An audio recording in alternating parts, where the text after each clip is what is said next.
इस देश में खाद्य सुरक्षा कानून सख्ती से लागू नहीं किए जाते। यही वजह है कि यहाँ पर बड़े पैमाने पर खाने पीने की चीज़ों में मिलावटें होती हैं। लेकिन इन मिलावटों को पकड़ने के लिए जो एजेंसी बनी हुई है वो एजेंसी ठीक से काम नहीं कर रही है। यही वजह है कि मिलावटों की तादाद लगातार बढ़ती जा रही है। नमस्कार, मैं हूं आशुतोष चंद्रा और आप देख रहे हैं कशिश न्यूज़ पर रियलिटी चेक कार्यक्रम। आज रियलिटी चेक कार्यक्रम में हम आपको बताने जा रहे हैं कि जो आप सब्जी और फल खाते हैं कहीं ना कहीं उसके पीछे कुछ रंगों का इस्तेमाल होता है ताकि सब्जियां या फल बिल्कुल फ्रेश दिखें, ताज़ा दिखें। कैसे होता है सारा काम वो तस्वीरों के ज़रिए हम दिखाएंगे और ये भी जानने की कोशिश करेंगे कि आखिर ऐसी नौबत क्यों आती है। तो कशिश न्यूज़ के हाथ एक ऐसा वीडियो लगा है जिसमें साफ तौर पर देखा जा सकता है कि किस तरह से गाजर को लाल रंग से रंगा जा रहा है। चर्चाएं ये भी होती हैं कि जो सब्जियां हरी होती हैं उन्हें भी हरे रंग से रंगा जाता है। इस वक्त हम लोग राजेंद्र नगर की मंडी में हैं और आपको हम तस्वीर दिखाना चाहते हैं। बड़े पैमाने पर यहाँ पर सब्जी की खरीद बिक्री होती है। तो सवाल ये उठते हैं कि आखिर ऐसी क्या परिस्थिति आती है कि सब्जियों को रंगने की नौबत आ जाती है, या फिर इसके पीछे कोई विशेष वजह है, या फिर जो फल होते हैं उन्हें क्यों वैक्स किया जाता है, या फिर फलों में और किन किन केमिकल का इस्तेमाल किया जाता है। ये एक बड़ा सवाल है और इन तमाम सवालों का जवाब हम ढूंढने की कोशिश करेंगे।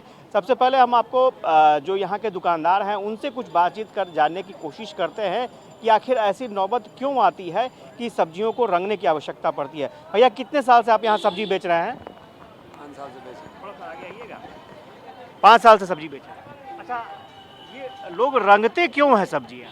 नहीं रंगता है कहाँ? नहीं, आपके बारे में बात नहीं कर रहे हैं। अमूमन एक विजुअल भी आया है जो गाजर रंगते हुए या फिर परवल रंगते हुए। यहाँ तो बाजार में कोई वैसा का बात नहीं है कि रंगा हो जाता है। लोग रंगते हैं लेकिन यहाँ कोई नहीं रंगता। यहाँ नहीं रंगता। यहाँ पे मतलब हम लोग मंडी से भी लाते हैं तो वहाँ भी कोई नहीं रंगता। अच्छा, ये जो मान लीजिए आपका जो करेला है ये मान लीजिए सफ़ेद पड़ने लगा तो इसके लिए क्या करते हैं आप लोग? सफ़ेद नहीं पड़ता, ये पीला हो जाएगा या फिर ये बलुआही है, यही से सफ़ेद है और कोई दिक्कत नहीं है।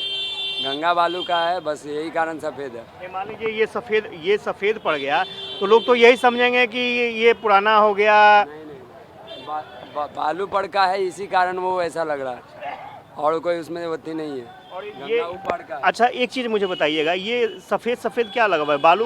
बालू का अंश है। अच्छा, तो इसमें कोई रंगने की गुंजाइश नहीं हो? कोई रंगने की गुंजाइश नहीं। और ये जो गोभी आपका जो है वो ये रंग इसका उड़ गया है, ये विदाउट सीजन ना है अभी। गोभी का सीजन तो ठंड का ना है, ठंडा का सब्जी है ये तो अभी आ रहा है। वो समझिए कि मतलब ज़बरदस्ती किसान कर रहे हैं। ज़बरदस्ती किसान कर रहे हैं तो आप भी तो ज़बरदस्ती बेच रहे हैं।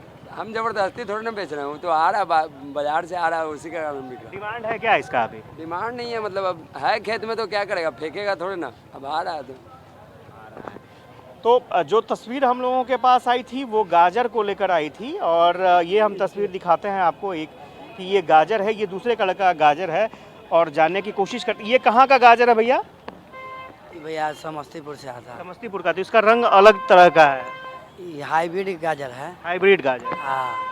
अच्छा, तो क्या इसको भी रंगने के लिए लाल रंग का? नहीं रंगाता है। लाल वाला है तो जैसे कि उजला हो जाता है तो उसको लाल रंग में रंग देता है। रंगता है। हाँ, कोई रंग दे। अब क्या कि लास्टिक गजरा हो गया लोकल वाला, बिल्कुल। तो वही से उसको रंग दिया जाता है। देखिए आदमी जो है ना सुंदरता खोजता है, बढ़िया खोजता है, उसके लिए आदमी करता है ना। तो नुकसान भी तो सेहत को होता है। नुकसान होता है तब वो खाए वाला जानेगा। पहले तो क्या था, पहले था कि खराब सौदा लगता था, स्वाद कितना लगता था। अब इतना वैरायटी बैठे, अगला को चाहिए क्या चाहिए, हमको सुंदरता चाहिए, तो उसके लिए तो भाई है ना परेशानी तब होगी। और ये जो खीरा जो है ये देखने में सुंदर नहीं है। खीरा ही लोकल है। अच्छा, इसको कोई दिक्कत नहीं है। अच्छा। आज है ऐसा है तो कल पीला भी हो सकता है, इसको कोई ज़रूरत नहीं है। तो अभी तो सीजन बंदा गोभी का भी नहीं है, गोभी का भी नहीं है, लेकिन फिर भी मार्केट में मिल रहा है। अभी सीजन बंदा का है भैया, सीजन बंदा है अभी। सीजन बंदा है अभी। स्वाद आता है। अब तो खाने वाला ना बताएगा भैया। हम बेच रहे हैं तो आप लोग को भी तो पता होगा। हम बेच रहे हैं तो आप लोग को भी तो आइडिया होगा। हम लोग खाते नहीं हैं, अच्छा ही लगता है तब। चलिए, तो स्वाभाविक तौर पर अब जो जमाना आ गया है वो देखने और दिखाने का आ गया है भाई। जो चीज़ें खूबसूरत दिखेंगी स्वाभाविक तौर पर बिक्री उसकी ज़्यादा होगी। तो ये जो यहाँ पर दुकानदार हैं उनका ये मानना है कि इसीलिए कई जगहों पर रंगा जाता है, लेकिन उसका सेहत पर बुरा प्रभाव भी पड़ता है। और भी आपको दिखाएंगे तस्वीरों में कि किस तरह से जो सब्जियां हैं वो यहाँ पर, ये आपका है, आप लोग कहाँ से लाते हैं ये सब खीरा? गांधी मैदान अंटा घाट से लाते अच्छा, हैं। अंडा घाट से लाते हैं। तो कितने दिन, एक बार आने के बाद कितने दिन तक आप लोग इस्तेमाल करते हैं? एक दिन में क्लियर कर देते, बेच देते हैं। एक दिन में पूरा साफ हो जाता है ना? अच्छा, तो ये जो रंगने की आवश्यकता क्यों पड़ जाती है? कुछ कुछ दुकानदार रंगता उंगता भी है, क्या सब्जी रंगता है? जैसे गाजर हुआ, परवल हुआ, ये सब भी रंगा जाता है? नहीं, गाजर रंगाता है, सिर्फ परवल थोड़ी रंगाता है। गाजर रंगाता है तो उससे क्या बहुत ज़्यादा दिन तक चलता है क्या? चलता नहीं, खूबसूरत दिखता है। बस खूबसूरत दिखता है इसलिए। अच्छा, भिंडी भी रंगाता है क्या? नहीं, भिंडी नहीं रंगाता। भिंडी नहीं रंगाता है, तो भिंडी नहीं रंगाता है। गाजर चूँकि ज़्यादा दिन तक चले, गाजर की डिमांड भी होती है, ख़ासतौर से फास्ट फूड में गाजर का इस्तेमाल होता है और यही वजह है कि गाजर को रंगा जाता है। और ये खुद दुकानदार भी मानते हैं कि इस तरह की गतिविधियां होती हैं। लेकिन फ़िलहाल ये तस्वीरें हम दिखा रहे हैं आपको मंडी की, जहां पर लोग बड़े पैमाने पर ख़रीदारी करने के लिए पहुंचते हैं। और सबसे बड़ी बात है कि इसी खरीदारी के बीच उन्हें कुछ ऐसे भी प्रोडक्ट हाथ लग जाते हैं, सब्जियां या फिर फल हाथ लग जाते हैं जो बिल्कुल सही नहीं होते हैं उनके सेहत के लिए, वो रंगे जाते हैं। हालांकि जो दुकानदार है वो कह रहे हैं कि सिर्फ गाजर तक ही सीमित है ये मामला, लेकिन जो जानकारी मिल रही है वो बड़े पैमाने पर इसका इस्तेमाल भी होता है, कई जगह पर कार्बाइड का इस्तेमाल होता है। तो वो तस्वीरें भी हम आपको दिखाएंगे कि किस तरह से कार्बाइड का इस्तेमाल होता है या फिर दूसरे केमिकल का इस्तेमाल होता है। फलों को पकाने के लिए इस्तेमाल किया जाता है, फलों को ज़्यादा देर तक सेफ रखने के लिए किया जाता है, ज़्यादा दिन तक फल सुरक्षित रहें इसका भी ख्याल रखा जाता है और इसलिए केमिकल का भी इस्तेमाल किया जाता है। तो वो तस्वीरें भी हम दिखाएंगे आपको और बताने की कोशिश करेंगे कि खाद्य पदार्थ यानी खाने की चीज़ों में किस तरह से मिलावटें हो रही हैं, केमिकल छिड़के जा रहे हैं जिसका नुकसान सेहत को पड़ रहा है। पटना में बड़े पैमाने पर सब्जियों को रंगा जा रहा है, फलों को रंगा जा रहा है, ऐसी खबरें सामने आई है। कशिश न्यूज़ के पास कुछ विजुअल्स भी पहुंचे हैं और सबसे बड़ी बात यह है कि क्या वाकई इस तरह की गतिविधियां धड़ल्ले से चल रही हैं, एक बड़ा सवाल है। इस वक्त हम लोग पटना के एक मंडी में पहुंचे हैं और हमारे साथ फूड इंस्पेक्टर अजय जी हैं, वो यहाँ पर जांच कर रहे हैं कि क्या वाकई जो फल मिलते हैं उनमें रंगने की कवायद होती है, क्या सब्जियों को रंगा जाता है। ये एक बड़ा सवाल है क्योंकि जो तस्वीर कशिश न्यूज़ के पास आई है वो अपने आप में चौंकाने वाली तस्वीर है।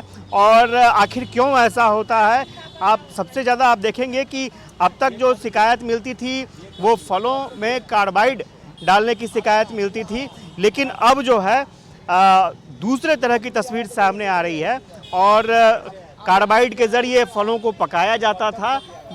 ये खबर बहुत ज़्यादा आई थी, लेकिन अब फलों को रंगने की शिकायत सामने आ रही है कि आखिर फल सब्जियों को क्यों रंगा जाता है। कभी लाल रंग का इस्तेमाल किया जाता है, कभी हरे रंग का इस्तेमाल किया जाता है। तो ये अपने आप में एक बड़ा सवाल है कि आखिर ऐसा क्यों हो रहा है और उसका सेहत पर कितना बुरा असर पड़ सकता है। तो ये हम जानने की कोशिश करेंगे कि सर ये बताइएगा कि जो तस्वीरें हम लोगों के पास आई हैं, एक जगह दिख रहा है कि जो सब्जी वाले हैं वो गाजर रंग रहे हैं, तो क्या इस तरह का प्रचलन बढ़ रहा है पटना में? हमारे नॉलेज में तो इस तरह से हमको अभी नहीं मिला है, लेकिन हाँ बाज़ार में कुछ लोगों का कहना है कि सर गाजर भी अधिक लाल मिल रहा है। इसके पूर्व हम लोग इसका नमूना भेजे थे, उस तरह का कुछ रिपोर्ट नहीं आता कि इसमें कुछ है, लेकिन पुनः उस पर विशेष ध्यान जाया जाएगा कि रिपोर्ट इस तरह से आ रहा है पब्लिक के डोमेन से। सर एक चीज़ और जानना चाहेंगे कि आखिर क्यों गाजर रंगने की नौबत आती है। जैसे कई बार शिकायत मिलती है परवल रंगा जा रहा है, भिंडी रंगी जा रही है और गाजर की तो विजुअल भी सामने आए। जिस सीजन में उसका उत्पादन कम होता है या बहुत ज़्यादा हो जाता है तो बिक्री उसके बाद कुछ बच जाते हैं तो उसका कलर तो कुछ न कुछ डिफरेंट होता है। डिफरेंट उसको बचाने के लिए उसमें हो सकता है कि कलर मिलाता हो, लेकिन हमारे संज्ञान में तो अभी तक नहीं मिला है। अगर ऐसा होता है तो उसको हम छानबीन करके उसका नमूना जांच करेंगे, और दूसरी बात उसको हम तुरंत उसको प्रतिबंधित भी करेंगे। सर एक चीज़ जानना चाहेंगे, अगर कलर मिलता है, जैसे खाने की चीज़ है, कलर मिलता है तो कितना हानिकारक हो सकता है? हाँ, कलर मिलने से तो कुछ हानि होगा ही। उसका गैस्ट्रिक का प्रॉब्लम या तो गहन रूप से डॉक्टर लोगों का ही आती है, लेकिन हाँ पेट की गड़बड़ी एवं कैंसर जनिक तक हो सकता है ये मिलावट। सर एक चीज़ जानना चाहेंगे, एक बहुत प्रचलन में आता है कि सेब को वैक्स किया जाता है। जैसे ये सेब है और ये ज़्यादा दिन तक टिकाऊ रहे, इसके लिए वैक्स किया जाता है, तो आखिर क्यों वैक्स? अभी तक हम लोग जितना भी ये देखे हैं बाज़ार में, वो जो लोकल यानी इंडिया के जो रहते हैं सेब, वो उसमें वैक्सिंग नहीं रहता है। बट इंपोर्ट होकर के जो आ रहा है उसमें वैक्सिंग रहता है, और वो वैक्सिंग वो एडिबल वैक्सिंग होता है। जो इम्पोर्टेड है एडिबल। लोकल वाले में तो वैक्सिंग हम वो नहीं देख पा रहे, कहीं नहीं दिखाई दिया है। और अगर वो कंज्यूम लोग करते हैं तो किस तरह? कोई हानि विशेष नहीं है। अच्छा, उससे हानि नहीं है, वो एडिबल होता है। और फलों में सर किस तरह की चीज़ें केमिकल पाई जाती हैं उनको ज़्यादा टिकाऊ रखने की? इधर हम कुछ फलों में देखे हैं, या हम लोग ऑन स्पॉट पकड़े हैं, कुछ उसको हम डिस्ट्रॉय भी किए हैं। एक इथोफोन आता है, एक केमिकल है इथोफोन, उसको बाल्टी में कुछ उसमें मात्रा दे करके घोल करके उसमें जो भी फल है, जैसे आपका आम हुआ और ये पपीता हुआ और ये सब उसको धो करके रख देते हैं, तो विद इन वो 24 आवर वो पक जाता है। तो सर कार्बाइड का जो इस्तेमाल होता कार्बाइड का उपयोग अब बहुत कम हो गया है, और कार्बाइड का उपयोग जो है वो मतलब दूसरे तरीके से होने लगा है। वो छोटे छोटे पैकेट में आ रहा है, वो नीचे रख करके उसी पे पानी। अच्छा, तो यानी कार्बाइड की जगह जो है, सबसे बड़ी बात मैं पहले भी बता रहा था, जो पपीता होता है उसमें पहले कार्बाइड का लोग इस्तेमाल करते थे, आम में कार्बाइड का इस्तेमाल करते थे, लेकिन अब उसकी जगह पर दूसरे केमिकल का लोग इस्तेमाल करने लगे हैं। और बड़ा सवाल, क्या सर अनार में भी कुछ इस तरह की बातें आती हैं या फिर अंगूर में भी? नहीं, अनार में जो जितना भी मोटा स्किन का है उसमें बाहर से कुछ केमिकल वगैरह नहीं उसका है प्रभाव, लेकिन हाँ जो पतला स्किन का है उसमें वो लोग निश्चित रूप से वो केमिकल से ही पकाते हैं। तब निश्चित रूप से सभी फलों में जो पतला स्किन का है, इसलिए यहाँ पर किसानों का और बिजनेसमैन वालों का सोशो इकोनॉमिक कंडीशन उसमें जुड़ा हुआ है। अगर मान लेते हैं अंगूर यहाँ बिहार में नहीं होता है, आउट ऑफ बिहार जैसे महाराष्ट्र वगैरह में ज़्यादा होता है, अगर वो पका हुआ नेचुरल पका हुआ अगर अंगूर लाते हैं यहाँ तक, तो वो हम समझते हैं कि वो हाथ तक जाते जाते पब्लिक के हाथ तक जाते जाते वो पूरी अवस्था में नहीं रहेगा, अच्छी अवस्था में नहीं रहेगा। तो वो लोग क्या करते हैं, कच्चा में ही तोड़ लेते हैं, और वो इथोपोन या इस तरह का जो भी सिमिलर है केमिकल से उसको धो करके वो उसको पैकिंग कर देते हैं, और वो यहाँ तक आते डेस्टिनेशन तक आते आते वो लगभग पक जाता है। ठीक है, और वो चूँकि कच्चा में ही तोड़ा गया है तो उसका रिटेन करने की क्षमता बढ़ी हुई रहती है, तो यहाँ पर टिक जाता है। लेकिन इसमें इथोपोन का ये है कंडीशन, या कहिए शर्त ये है कि इथोपोन में इथिलीन गैस निकलता है, और इथिलीन गैस से ही कोई भी फल पकता है, और उसमें जो इथिलीन की पीपीएम का जितना होना चाहिए ट्रेस करने के लिए पब्लिक या दुकान के तक आते वो पीपीएम ट्रेस नहीं हो पाता है। हम लोग कई बार नमूना भेजे हैं, वो सही होकर के आ जाता है। ये पब्लिक को क्या कहेंगे, क्या सलाह देंगे ये फल या सब्जी खरीदने से? पब्लिक को ये कहेंगे कि खरीदने के बाद अच्छी तरह से उसको करंट वाटर में या जो भी है पानी जो नल से गिरता है उस पानी में धोएं, ना कि एक बर्तन में धोएं। वो करंट वाटर में धो करके और उसके बाद हल्का नमक डाल करके उसको धोएं, तो वो जितना भी उसका लेयर पर जो भी है वो हट जाएगा, और फिर करंट पानी से उसको बड़के हाथ से धो करके खाएं। नमक डालने से क्या हो जाए? नमक डालने से क्या हो जाता है? उसका जो भी उसमें केमिकल्स बचा हुआ है वो ख़त्म हो जाएगा। हाँ, एक बहुत अच्छी सलाह है कि जब भी आप फल लेते हैं या सब्जी लेते हैं तो उसे अच्छी तरीके से धो लें, दुकानदार हैं उनसे भी पूछ लेते हैं। भैया ये सब कहाँ लोकल ये है या बाहर से आता है? बाहर से नासिक से आता है। नासिक से आता है, मतलब इंडिया का ही है। हाँ हाँ। अच्छा, क्या अभी कार्बाइड या फिर कुछ इस्तेमाल? नहीं नहीं, हम लोग कुछ नहीं करते हैं। नहीं, बाकी लोग तो करते हैं। करने वाला करने दीजिए, कर रहा है जो करने दीजिए। हमको मिलता है जो बेचते हैं, हम लोग कुछ नहीं करते हैं, केवल पोंछ के चमका देते हैं, तो उसमें ग्राहक लोभी हुआ बेचे हैं। ओके, चलिए, ये दुकानदार का दावा है, लेकिन तस्वीरें जो हैं वो बहुत कुछ बयां कर रही हैं कि बहुत कुछ करने की आवश्यकता है, ख़ासतौर से खाने पीने की चीज़ों में किस तरह से मिलावट किया जा रहा है या फिर उसे चमकाने की, उसे बेहतर बनाने की कोशिश होती है, उसका नुकसान भी होता है। हालांकि अजय जी ने बहुत सारी जानकारियाँ दी हैं कि कैसे पब्लिक खुद को बचा सकती है, सेव कर सकती है। ये एक बहुत बड़ी चुनौती भी है, तो देखना दिलचस्प होगा कि आगे किस तरह से इस पूरी गतिविधि पर रोक लग पाती है, लेकिन पब्लिक को अवेयर होना बहुत ज़रूरी है। गर्मी का मौसम है और तारबूज जैसे फलों की बहुत डिमांड होती है और मार्केट में आपको तारबूज बहुत मिल जाएंगे। आप तस्वीरों में देख सकते हैं अलग अलग वैरायटी के तारबूज होते हैं, लेकिन सबसे बड़ी बात यह है कि तारबूज में भी बहुत सारी मिलावटें होती हैं। किस तरह से मिलावट होती है, किस तरह से तारबूज को लाल बनाने की कोशिश की जाती है।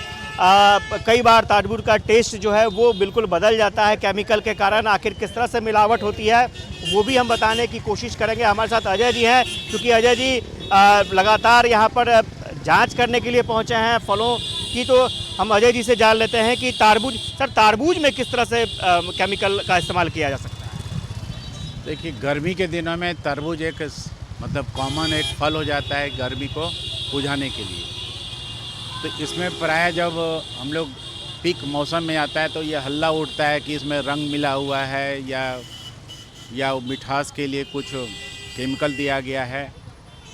तो वैसे समय में लोगों को चौकन्ना तो रहना ही है, लेकिन ये सोशल मीडिया के आधार पर जो भी निर्णय लेते हैं वो सोच समझ के लें। प्रायः देखा गया है कि कभी भी जहाँ भी हम लोग जांच किए हैं किसी में कलर और या उस तरह का मिठास देने वाला कोई केमिकल नहीं पाया गया है।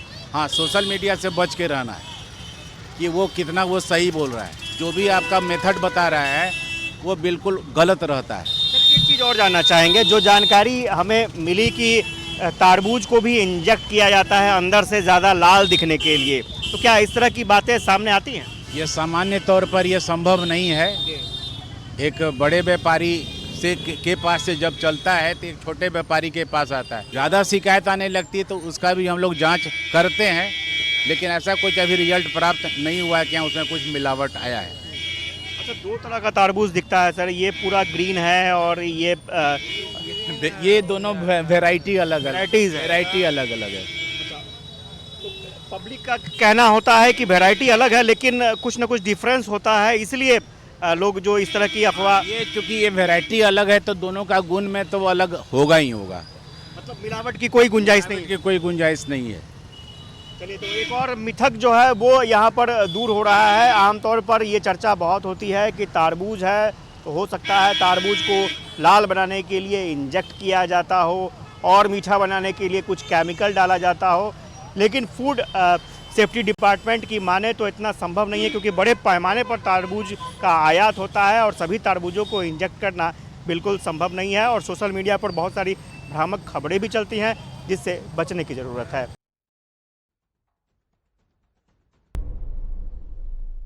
पटना में सब्जियों और फलों को रंगने की कवायद चल रही है और उन्हें फ्रेश दिखाने के लिए बहुत हद तक केमिकल का इस्तेमाल किया जा रहा है। आखिर इस केमिकल का हमारे शरीर पर क्या असर पड़ता है? हमारे साथ जाने माने डॉक्टर हैं दिवाकर तेजस्वी, उनसे जान लेते हैं। सर, ये जो तस्वीरें निकल कर सामने आ रही हैं, कैरेट को रंग रहे हैं, फलों को रंग रहे हैं, सब्जियों को रंग रहे हैं, तो किस तरह का आपने एक्सपीरियंस पाया है और क्या लगता है कितना नुकसानदायक? देखिए, शरीर के लिए बहुत ज़्यादा नुकसानदायक है और ये बीच बीच में हम लोग भी संज्ञान में देखे हैं कि सब्जियों में, हरी सब्जियों में भी मालाचाइट ग्रीन की रंग की उपयोग हो रही है, जो कि अप्रूव्ड नहीं है भोजन के लिए। और वो लॉन्ग टर्म में अगर उसे बार बार लिया जाए तो कार्सिनोजेनिक भी है, कैंसर प्रोड्यूस भी कर सकता है उस तरह का रंग, क्योंकि वो शरीर के उपापचय के लिए, मेटाबॉलिज्म के लिए उपयुक्त नहीं है। और साथ ही साथ इस तरह के रंग से देखा जा रहा है कि पेट में अपच की समस्या तो आ ही रही है, उसमें लिवर और किडनी, इन दोनों पर ये रंग जब छट करके निकलते हैं, मेटाबोलाइज होकर निकलते हैं, तो उस पर कुप्रभाव डालते हैं और लिवर और किडनी को भी प्रॉब्लम में डाल सकते हैं। इसके साथ इस तरह के जो केमिकल होते हैं वो शरीर पर एलर्जिक रिएक्शंस भी कर सकते हैं। जिनको एस्थमा, उनको एस्थमा ट्रिगर कर सकता है, स्किन के इरप्शंस हो सकते हैं, खुजली नोचनी स्किन पर आ सकती है, अनिद्रा, चिड़चिड़ापन आ सकती है। और लॉन्ग टर्म में अगर इस तरह का केमिकल शरीर के अंदर डिपॉजिट होता रहा तो किडनी, लिवर को भी नुकसान पहुंचा सकता है, कैंसर प्रोड्यूसिंग भी हो सकता है। साथ ही साथ जो मोम होते हैं, सेब पर मोम का परत देखा जाता है कि लगा हुआ है, अगर वो नेचुरल सोर्सेज से है, वैक्स का सोर्सेज से है, जब हनी बी का सोर्सेज से, तब तो उतने हानिकारक नहीं होते। लेकिन बहुत बार पेट्रोलियम प्रोडक्ट्स वाले जो मोम होते हैं वो अगर उस पर लगा दिए गए, जो कि ओडरलेस भी होते हैं, पता नहीं चलता है, और वो बार बार उसका भी कंजम्पशन किया जाए, उसका भी अगर वो खाने के साथ चला जा रहा है सेब के साथ, तो वो भी शरीर में उतना ही कुप्रभाव डालता है, जिससे कि गैस्ट्राइटिस, एसिडिटी के साथ लिवर और किडनी को समस्या, अपच की समस्या, उसके साथ स्किन रिएक्शंस की समस्या, चूँकि वो बाहर का केमिकल है इसलिए शरीर पर बहुत ज़्यादा नुकसान पहुंचा सकता है। सबसे बड़ी बात है कि आम पब्लिक आखिर कितना बच सकती है? ये क्या लगता है कि पॉसिबल है कि आप जो भी चीज़ लेने जा रहे हैं आप उसको चेक कर लें, संभव है क्या?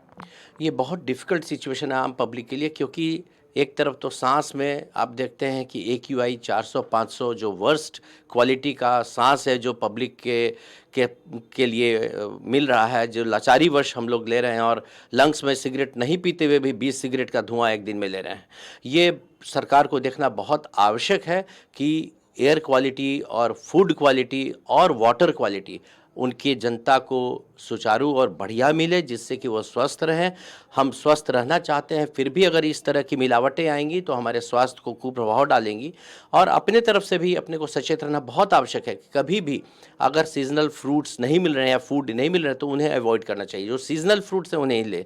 दूसरी, बहुत चमकदार अगर कहीं कोई सब्जियां दिख रही हैं उसको अवॉइड करना चाहिए। अगर वो गीली हैं और चमकदार हैं तो उन तरह की सब्जियों को न खाते हुए, जो जिसका रूप एक ही तरह का नहीं है, जो नेचुरल टाइप के लग रहे हैं पके हुए आपको, उन तरह की सब्जियों पर ध्यान रखना है। और अपने खाने के पहले सब्जियों को अच्छी तरह से धोनी है, और उसको अगर विशेषकर गुनगुने पानी में धो लें तो और जितना भी टॉक्सिन निकाल सकते हैं वो निकल जाए, जितना केमिकल रंग निकल सकता है निकल जाए।